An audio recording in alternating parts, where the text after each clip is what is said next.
pregação bastante conhecida no Evangelho segundo escreveu São João, capítulo de número 3 e verso de número 16.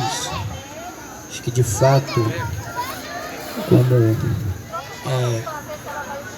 no evangelismo, o culto na praça, é necessário falar sobre Jesus. Evangelho segundo escreveu São João, capítulo de número 3, verso de número 16. Está escrito assim, vou ler o verso 14 até o verso 16. E como Moisés levantou a serpente no deserto, assim importa que o Filho do Homem também seja levantado, para que todo aquele que nele crer não pereça, mas tenha vida eterna. Porque Deus amou o mundo de tal maneira que deu seu Filho unigênito, para todo aquele que nele crer não pereça, mas tenha vida e vida eterna. Meus amados irmãos, ouvintes da Bíblia Sagrada, simpatizantes da nossa fé, irmãos que estão em volta dessa praça, ouvintes que me ouvem nessa noite, quando eu abro a Bíblia nos quatro evangelhos, dentre eles, evangelho sinótico, sim ou não, que é o evangelho de Mateus, Marcos, Lucas e não João, porque João não é um evangelho sinótico, segundo a teologia bíblica. Mas quando eu abro a Bíblia e vejo a biografia, os evangelhos falando de Jesus, o meu coração ele muito se alegra, porque eu vejo a forma que os evangelistas tratam-se a respeito de Jesus. De fato, um dos maiores limites, uma das maiores barreiras das pessoas que estão ao nosso meio não estarem dentro da igreja, são as limitações templocêntricas, são as limitações que a humanidade tem colocado dentro de si. Só que eu vejo o ministério de Cristo, meus amados irmãos, e quem me ouve hoje nessa noite, e eu vejo que o ministério de Cristo, ele nunca foi templocêntrico. O ministério de Cristo, ele sempre foi urbano, pregação na rua, milagre na rua, profecia na rua, cura na rua, era tudo na rua. E quando ele pregava, quando ele começava a tratar a respeito das parábolas, a respeito da palavra de Deus em si, a respeito das palavras dos profetas, uma multidão se reunia até ele para escutar aquela tamanha palavra da palavra de Deus em si. Porque em si a palavra de Deus estava incluso em Jesus, porque como o varão leu, ele leu o Evangelho segundo escreveu São João, capítulo de número 1, que no princípio era o verbo estava com Deus, e o verbo era Deus, e o verbo era Deus. A palavra verbo significa palavra. Jesus em si, ele era a própria palavra. Jesus em si, ele era o próprio verbo. Então quando ele falava, quando ele pronunciava, ou até mesmo se ele não falasse nada, algo extraordinário tinha que acontecer. Jesus, irmão Vinícius, ele era a própria palavra. Certa feita, Jesus ele está na frente de um túmulo e ele vai pronunciar exatamente isso. Palavra, Lázaro sai para fora. Aleluia. E mediante a palavra de Deus, algo extraordinário acontece.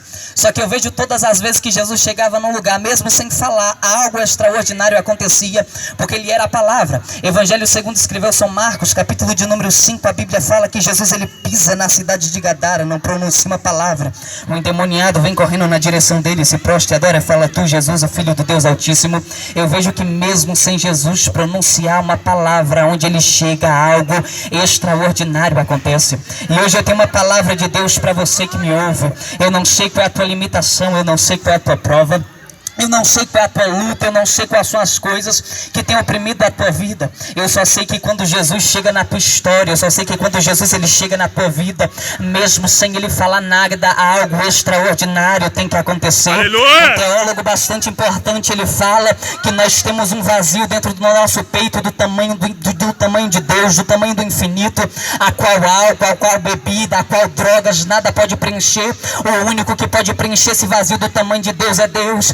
E hoje eu te convido, meu querido, a ser entrado no átrio de Deus, a se aprofundar na palavra de Deus, a conhecer Jesus, porque é conhecendo Jesus, é conhecendo a palavra. Ele é o único que vai nos libertar, ele é o único que pode nos dar a verdadeira água, a verdadeira Aleluia, vida. Verdade. E nós vivemos no meio de uma geração onde há corrupção, onde coisas têm enxergado no meio da nossa geração, e o amor de muitos tem se esfriado, assim como Mateus 24, um capítulo escatológico, tem falado a respeito dos fins dos tempos. O amor tem se esfriado, muitas coisas têm acontecido, os próprios crentes dentro da igreja têm se esquecido de pregar a palavra. Só que eu tenho certeza que Deus vai levantar e já começou a levantar remanescentes, que mesmo numa sociedade onde não prega o evangelho, tem pequenos adoradores que tem coragem de pegar o microfone, tem coragem de pegar a voz e falar no meio da praça onde ninguém está te dando valor.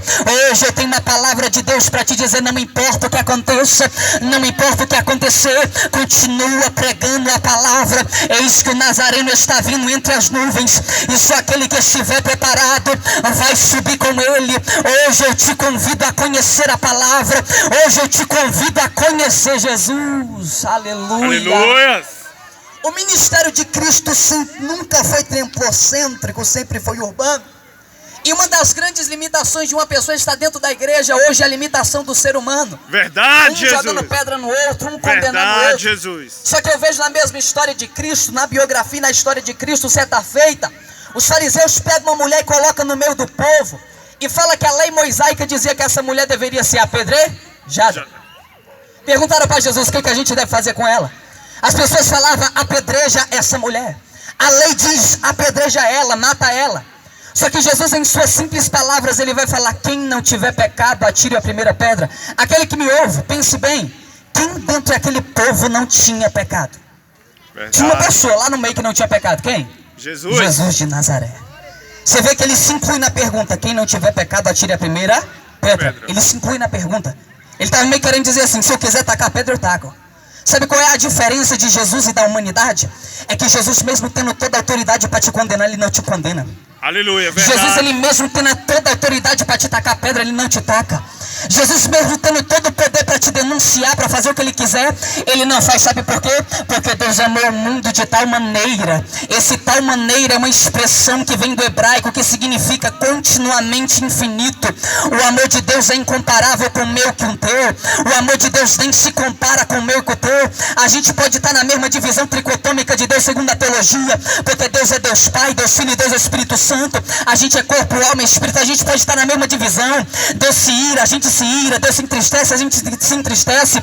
Deus se alegra, a gente se alegra. Só que a diferença entre nós é o amor de Deus. A gente pode amar o quanto for, a gente pode valorizar o quanto for, só que quando o ser humano nos vira as costas, a gente para de amar. Deus é bem diferente. O ser humano pode falhar, o ser humano pode errar, o ser humano pode ser mais cruel. Jesus, ele não para de te amar. Se por acaso você erra uma vez com ele, ele te perdoa. Se você erra 2 vezes com ele, ele te perdoa. O amor de Jesus é incondicional. Só que o mal da minha geração e o mal do século 21 é não saber o tamanho do amor de Jesus, é não saber o tanto que ele nos amou.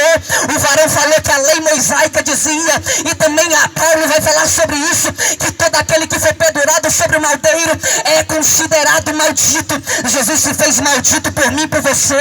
Jesus tirou todo o seu poder por mim e por você. Jesus fez o que ninguém fez por mim e por você. Só que o mal nosso é não reconhecer o tamanho do amor dele, o tamanho do sacrifício dele. Ei, o tamanho do amor dele é maior do que você pode imaginar.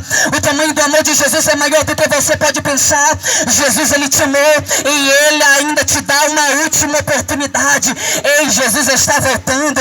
A tua oportunidade é hoje de entrar na presença de Deus, fazer uma nova aliança, aceitar Jesus, eu não sei, mas a oportunidade é hoje. Não fique sem Jesus. Aquele que não tem Jesus não tem caminhada, porque ele fala: eu sou o caminho. Aquele que não tem Jesus, ele não tem vida, porque Jesus, ele fala: eu sou a vida. Aquele que não tem Jesus, ele vive na mentira, porque Jesus falou: eu sou a verdade. Nós temos que se aprofundar nessa verdade, porque ele é Jesus. Glória a Deus por isso. Deus de glória. Para encerrar minha palavra, Jesus é o único caminho, é a única salvação. Não tem nada, não tem outro caminho, não tem nada que nos faça ser direcionado aos céus.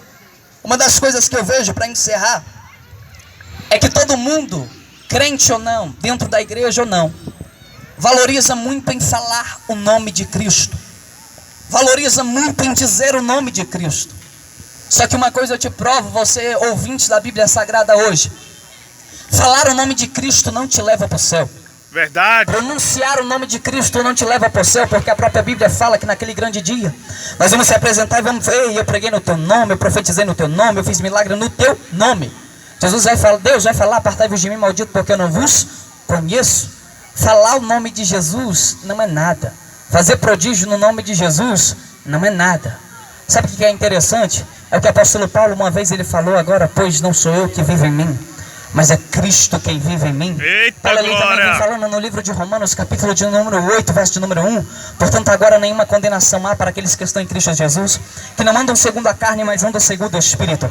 A partir do momento que você entra na presença de Jesus, se move com Jesus, vive com Jesus, morre o velho Adão e vive Jesus, nenhuma condenação há, nada que venha para te afligir ou para te atacar, nada acontece, porque Jesus ele vai nos proteger de Deus de glória, aquilo que seja ferramenta preparada pelo diabo. Desde já eu agradeço a minha oportunidade em nome de Jesus.